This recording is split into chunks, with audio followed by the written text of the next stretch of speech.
Isa pong warm welcome po kay Congressman Rodante Marcolita po sa Luzon area. Ito po yung eksena kung saan po napakaraming tao po nito kanyang ito'y sumalubong sa kanya at ito'y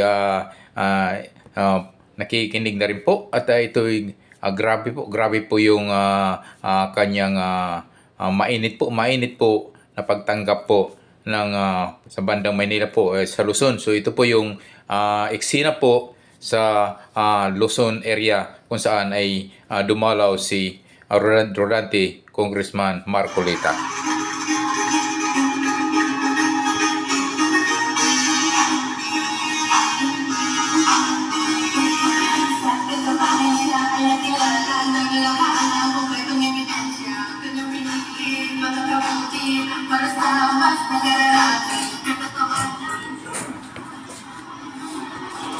Ako po ay inimbitan ni Congresswoman Cristal na tatanungin ko po ang inyong pagdiriwang ngayong araw na ito. Hindi po ako nagdalawang salita sapagkat ito po ang mga events na gusto kong puntahan. Pero bago po ako magpatuloy, gusto ko pong magbigay po sa aking dalawang naging kasamahan sa Kongreso, mga pinagpipitagan, mga higante sa Kongreso, Congressman Lito Atienza, Congressman Amato Pagatsing. Na ngayon po alam kong babalik muli upang pasiglahin ang paglilingkod sa lungsod ng Maynila. Utang na loob ko rin po ang pag-iimbitan ito sa susunod at babalik na Mayor ng Maynila, ang aking kaibigan Mayor Yorme, at ang kanyang napili na magandang Vice Mayor, anak pala ni Carlito Atienza, ang susunod na Vice Mayor ng Maynila. Alam po ninyo kung bakit gusto kong makarating sa ganitong mga pagtitipon na masaya, makapuluhan, makahulugan. Sapagkat itong mga huling pangyayari sa Kongreso, ako po ay palaging nalulungkot. Sapagkat sa tuwing ako po ay magsasabi sa kanila na tayo po ay magkaisa, kapag po tayo nagdidebate, kailangan pong nakabatay po sa mga tuntunin natin. Ito po kasi ang kailangan para makita po ng ating mga kababayan kung paano po ang paglilingkod sa kanila. Ngunit, nakikita naman po ninyo yung nangyayari sa tuwing ako po ay makikipag-usap sa kanila. Ay palagi na lamang po nila kung pinagtutulungan. Ginugulo po nila kapag po yung aking kinakain na hopya ay kanila pa po ginagawa sa akin.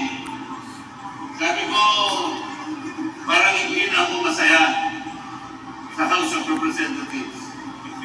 Kaya po nagpunta ako rito, magpapatulong ako sa inyo na kung may magpapatuloy ko pa po ang aking paglilingkod sa ating bayan.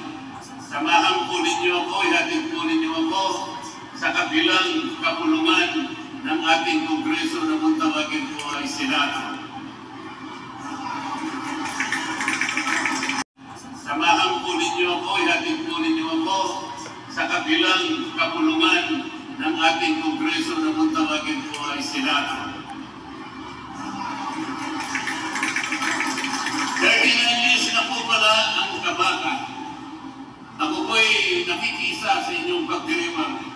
Sana po'y umabot pa ng panibagong 39 years ang kabaka sapagkat ang ganito pong mga organisasyon ang nagpapaunlad po sa isang bansa. Ito po ang tinatawag nilang social enterprise.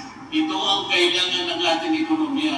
Nagsasarili sa magitan ng inyong sariling pagsisikap, ngunit sa masamang pagsisikap ay mapapaunlad po natin una ang inyong lungsod at pagkatapos ay makakatulong din po sa kabuuan ng ating ekonomiya.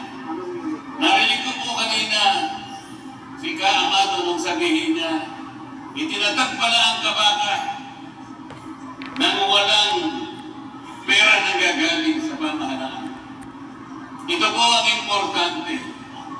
Nakatatayo sa sariling paa, hindi umaasa sa gobyerno. Ang ibig sabihin, kayo pa po ang magiging tagapagtulong o katulong ng pamahalaan. Nalaman ko po sa araw na ito ng inyong pagdiriwang, ang dalawang iginagalang ng inyong lungsod ay nagsama sa pagkakaisa.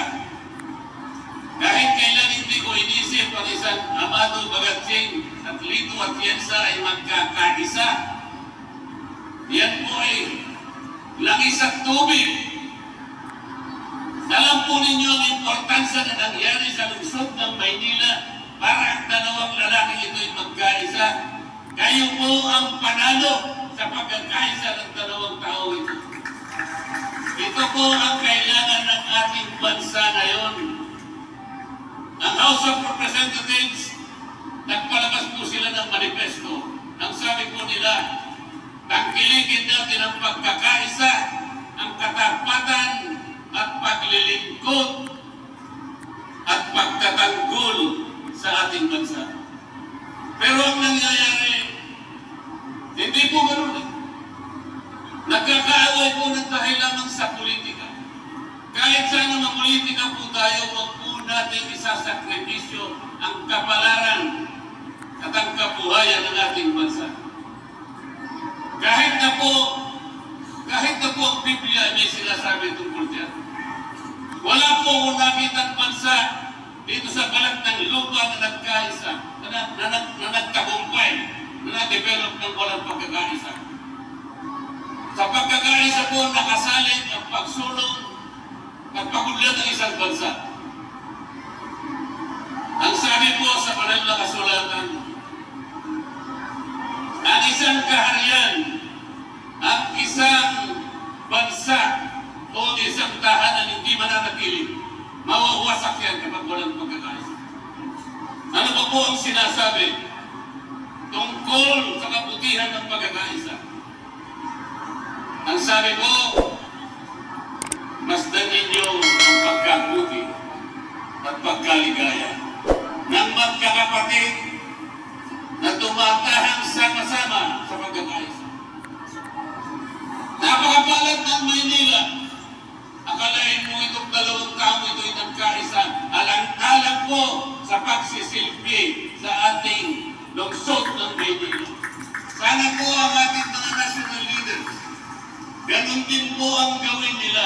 Maging halimbawa ang inyong mga leaders sa Maynila. Pangungunahan po nila at lalong-lalo ng pagbabalik ng isang Mayor Yorme upang ma-unite ang kabuuan ng Maynila. At kayo pong lahat ang makikinabang, kayo pong lahat ang mananalo. Yan po ang gusto kong makita.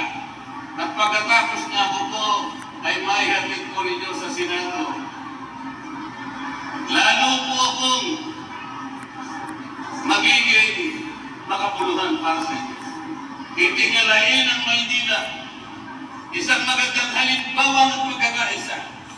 Tutulungan po kayong lahat para ang ating bansa po ay mauwi sa lahat ng pagkakaisa. Makakabuti po sa ating lahat. Magiging maulad po ang ating bansa. Salamat po sa pag-imbita niyo sa akin.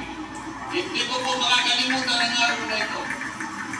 Isang karangalan, isang pribilehyo. Makatumpang palad ko kayo sa hapong ito. At babalikan